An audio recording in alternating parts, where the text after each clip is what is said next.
Hello friends, I am back with another video. बात करेंगे इसमें टीचिंग ऑफ इंग्लिश ग्रामर के बारे में।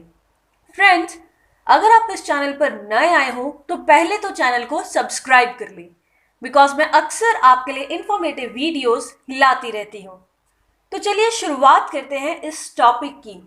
तो ग्रामर क्या है? लैंग्वेज की थ्योरी है कि जिसके बेसिस पर हम लैंग्वेज को सीखते हैं। प्रॉपर ऑर्डर और सीक्वेंस टू सेंटेंस, कि ये हमारे सेंटेंस को प्रॉपर ऑर्डर देती है, प्रॉपर सीक्वेंस देती है, ताकि हम उसे अच्छे से रिप्रेजेंट कर सकें। गॉडर कहते हैं, if language is the vehicle of our thoughts and feelings, then grammar is the machine by which the vehicle is moving. कि अगर लैंग्वेज वो व्हीकल है जिससे हम अपनी फीलिंग्स और थॉट्स को एक्सप्रेस करते हैं, तो ग्रामर उस व्हीकल की मशीन है। ग्रामर के 3 डिफरेंट मीनिंग्स की हम बात करते हैं। Number 1 is the set of formal patterns in which the words of language are arranged in order to convey larger meanings. कि मतलब एक पैटर्न में जब हम वर्ड्स को अरेंज करते हैं ताकि उनसे हमें मीनिंग समझ आए। Another one is the branch of linguistic science which is concerned with the description, analysis and formalization. अब इसे क्या है, लिंग्विस्टिक साइंस की ब्रांच बोल दिया गया, क्योंकि इससे क्या है कि हम डिस्क्रिप्शन लिख सकते हैं, एनालाइज कर सकते हैं, फॉर्मलाइजेशन में मदद करती है किसी भी लैंग्वेज पैटर्न को।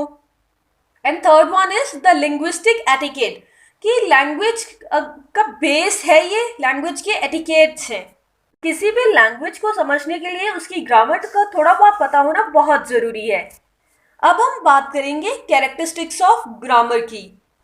तो ग्रामर स्टडी है organisation of words into sentence, जो कि सर्टेन रूल्स पे डिपेंड करती है। हर लैंग्वेज के अपने ग्रामेटिकल रूल्स होते हैं, अपने नॉर्म्स होते हैं। मेजर कंपोनेंट है लैंग्वेज का जो रिलेशनशिप बताते हैं वर्ड्स में।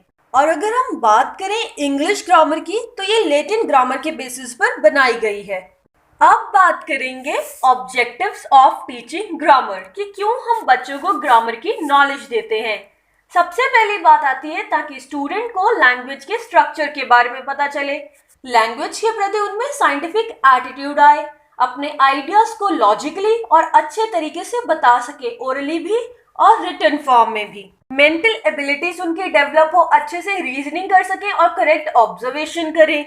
अब बात करेंगे प्रिंसिपल्स ऑफ टीचिंग ग्रामर की, कि जब भी हम ग्रामर सिखा रहे होते हैं बच्चों को, तो हमें क्या रूल्स जो है, क्या प्रिंसिपल जो है वो फॉलो करने चाहिए। तो सबसे पहले तो जब हमें छोटे बच्चों को कभी भी अलग से ग्रामर की बुक नहीं लगानी चाहिए।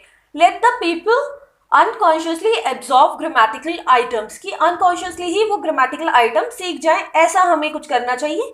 अलग से बुक नहीं लगानी चाहिए। बच्चों को एनकरेज करना चाहिए ताकि वो अपने खुद के एग्जाम्पल्स दें, ताकि वो अलग अलग लोगों को सुन सकें, अलग अलग साथ वाले बच्चों को सुन सकें और उन्हें क्या बहुत सारे एग्जाम्पल्स मिले और उन्हें पता चले किस तरीके से करेक्ट यूज करना है ग्रामर का। अब जब भी हम ग्रामर की नॉलेज देते हैं तो बच्चों के एज लेवल को, उनकी ग्रेड को बहुत ज़्यादा ध्यान में रखें। पहले उन्हें बेसिक चीज़ें सिखाई जाए जैसे नाउन, प्रोनाउन, फिर उसके बाद उन्हें ज़्यादा चीज़ें सिखाई जाए जैसे एक्टिव वॉइस, पैसिव वॉइस। अब हम बात करेंगे टाइप्स ऑफ ग्रामर के बारे में, कि कितने टाइप के ग्रामर होते हैं। So number 1 is perspective grammar. इसे हम ओल्ड मेथड भी बोलते हैं, ओल्ड ग्रामर भी बोलते हैं, क्योंकि ये थ्योरेटिकल है, रूल्स से बंधी हुई है। मेन एम्फेसिस रूल्स पे होता है, फॉर्म्स पे होता है, मतलब एक तरह की रोड लर्निंग होती है इसमें। नेक्स्ट है हमारे पास structural grammar. Now as the word से एम्फेसिस स्ट्रक्चर पे होता है, कि कैसे हमें सेंटेंस का स्ट्रक्चर बनाना आए। फिर हमारे पास आती है ट्रांसफॉर्मेशनल जनरेटिव ग्रामर। अब इसमें क्या है, 2 तरह के सेंटेंसेस की बात होती है, एक बेसिक, एक ट्रांसफॉर्म। बेसिक्स में जैसे हम सिंपली कहते हैं आई एम गोइंग, और ट्रांसफॉर्म में हम उसे ट्रांसफॉर्म कर देते हैं जैसे एम आई गोइंग।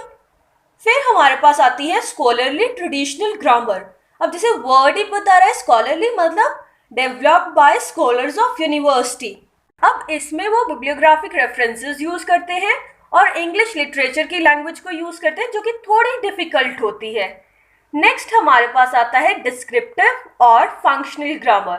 अब ये न्यू कॉन्सेप्ट है क्योंकि एम्फेसिस इस पे होता है फंक्शनल साइड ऑफ लैंग्वेज। और ये ग्रामर लैंग्वेज के साथ साथ चेंज होती रहती है।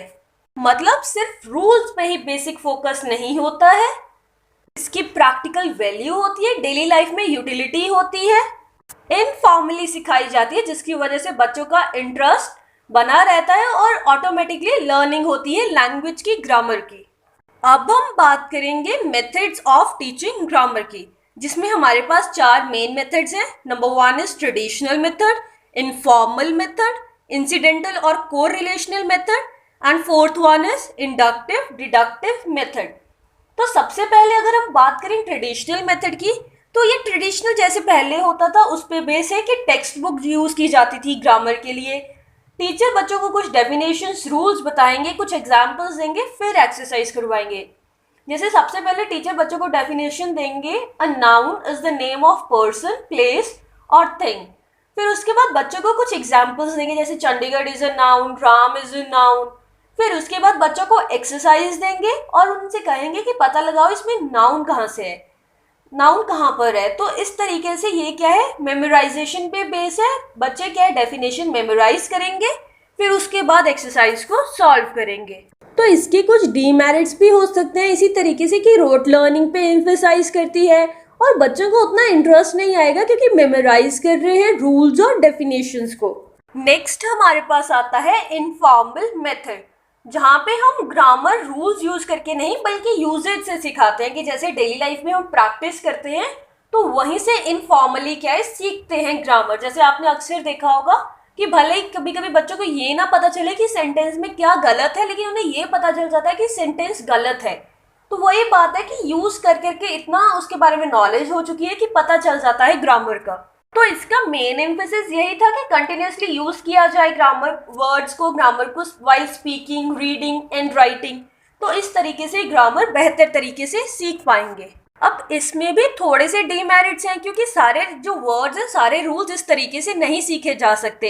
ये कोई सिस्टमाइज्ड वे नहीं है ग्रामर की नॉलेज लेने का, और काफ़ी ज़्यादा टाइम लग जाता है इस मेथड के ज़रिए सीखने में। नेक्स्ट हमारे पास आता है इंसिडेंटल और कोरिलेशनल मेथड। अब इसमें जैसे वर्ड ही बोल रहा है, ग्रामर क्या है, इंसिडेंटली सिखाई जाएगी। जैसे कि टीचर टेक्स्ट बुक पढ़ा रहे हैं और वहाँ पे कोई ग्रामर रिलेटेड चीज़ आती है तो टीचर वहाँ पे बता देंगे।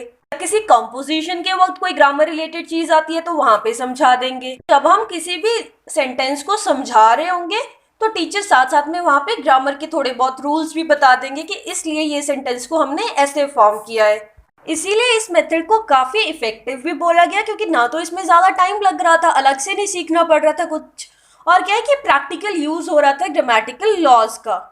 लेकिन इसके भी थोड़े बहुत डीमेरिट्स हैं कि एक तरीके से ये कंप्लीट मेथड नहीं था और इंटरफेयर करता था नॉर्मल टीचिंग में। अब जैसे टीचर को चैप्टर के बारे में बताना है, लेकिन वो बीच में क्या है, ग्रामर की चीज़ समझा रहे हैं, ग्रामर के रूल्स बता रहे हैं। नेक्स्ट हमारे पास आता है इंडक्टिव डिडक्टिव मेथड। अब जैसे मैंने आपको पहले बहुत सी वीडियोस में बताया है कि इंडक्टिव में हम बच्चे के अंदर रूल इंड्यूस करते हैं, तो पहले उसे क्या है, एग्जाम्पल दी जाती है और रूल वो खुद बनाता है। तो इसमें सबसे पहले क्या होगा, presentation of examples and illustration.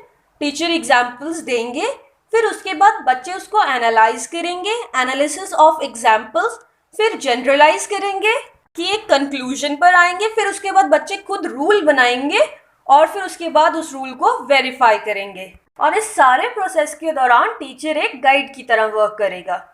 इस मेथड के काफ़ी सारे एडवांटेजेस भी हैं कि साइकोलॉजिकल मेथड है, एग्जाम्पल टू रूल जा रहे हैं, बच्चों में इंटरेस्ट आएगा क्योंकि वो क्या है, कुछ चीज़ डिस्कवर कर रहे हैं।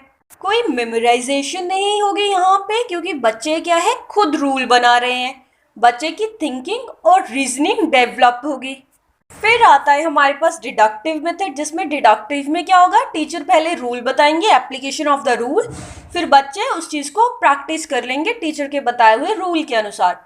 तो इसका काफ़ी क्रिटिसिज्म भी है, क्योंकि ये क्या है, एक फुल मेथड नहीं है। बच्चों को पहले ही क्या है, आप रूल बता रहे हो तो वो खुद डिस्कवर नहीं करेंगे, इसीलिए ज़्यादा प्रेफरेंस इंडक्टिव मेथड को दी जाती है। कुछ स्कॉलर्स का कहना है कि स्टार्टिंग में क्या है, इनफॉर्मली दी जाए ग्रामर की नॉलेज, और फिर उसके मिडिल स्टेज में inductive deductive and incidental method का यूज़ करेंगे, और हायर स्टेज में ट्रेडिशनल मेथड का यूज़ करेंगे। अब बात करें प्रोसीजर फॉर टीचिंग ग्रामर की, तो सबसे पहले ऑब्जेक्टिव होगा लेसन का, जिसमें बिहेवियरल ऑब्जेक्टिव होगा, क्या हम चीज़ बच्चे को सिखाना चाहते हैं उसकी बात होगी। फिर नेक्स्ट इंट्रोडक्शन आएगी, जहाँ पे बच्चे की प्रीवियस नॉलेज चेक करी जाएगी। फिर उसके बाद स्टेटमेंट ऑफ एम, क्या हमारा एम है उसको हम स्टेट करेंगे। फिर उसके बाद प्रेजेंटेशन आएगी, जहाँ पे टीचर कुछ सेंटेंसेस बच्चों को बताएंगे और बच्चे उन्हें ऑब्जर्व करके फिर सीखेंगे। इमिटेशन एंड रिपीटेशन करके फिर बच्चे उस चीज़ को प्रैक्टिस करेंगे। टीचर इसमें ब्लैक बोर्ड का यूज़ कर सकते हैं, फ्लैश कार्ड्स का यूज़ कर सकते हैं, सब्स्टिट्यूशन टेबल्स का यूज़ कर सकते हैं। फिर लास्ट में टीचर असाइनमेंट देंगे ताकि बच्चों को जो चीज़ सिखाई गई है वो उसकी प्रैक्टिस करें। फिर नेक्स्ट हमारे पास आता है इम्पॉर्टेंस ऑफ टीचिंग ग्रामर, कि ग्रामर सिखाना क्यों ज़रूरी है। लैंग्वेज एक कॉम्प्लेक्स सिस्टम होती है, उसमें लॉजिक होना चाहिए, तो ग्रामर इंग्लिश लैंग्वेज को वही लॉजिक देती है। लैंग्वेज की सिस्टमैटिक नॉलेज मिलती है और ग्रामर एक क्राइटेरिया है जिससे हम जज कर सकते हैं कि लैंग्वेज कितनी करेक्ट है। राइटिंग के लिए बेस है, क्योंकि जब तक हमें ग्रामर की नॉलेज नहीं होगी हम कोई भी चीज़ नहीं लिख सकते, कॉम्पोजिशन नहीं कर सकते, क्योंकि थोड़ा भी इज वॉज इधर उधर हुआ तो अर्थ का अनर्थ हो जाएगा। इसीलिए बहुत ज़रूरी है कि ग्रामर की नॉलेज हो बच्चों को, उनकी मेंटल एबिलिटीज़ को डेवलप करती है, रीजनिंग अच्छी होती है, ऑब्जर्वेशन अच्छी होती है और कंसंट्रेशन अच्छी होती है। अब अगर एग्जाम में ये क्वेश्चन आता है तो किस तरीके से आपको लिखना है, फटाफट उस चीज़ को समराइज कर लेते हैं। सबसे पहले आप इंट्रोडक्शन बताएंगे इसमें, फिर characteristics and then objectives, principle, types of grammar, methods of teaching grammar, procedure of teaching grammar, and in last you have to write about importance of teaching grammar. So I hope आपको ये topic अच्छे से clear हो गया हो। फिर भी कोई भी डाउट है तो आप मुझसे पूछ सकते हैं, और अगर आप चैनल पर नए आए हैं तो चैनल को सब्सक्राइब ज़रूर करें। Thank you and stay connected for more videos.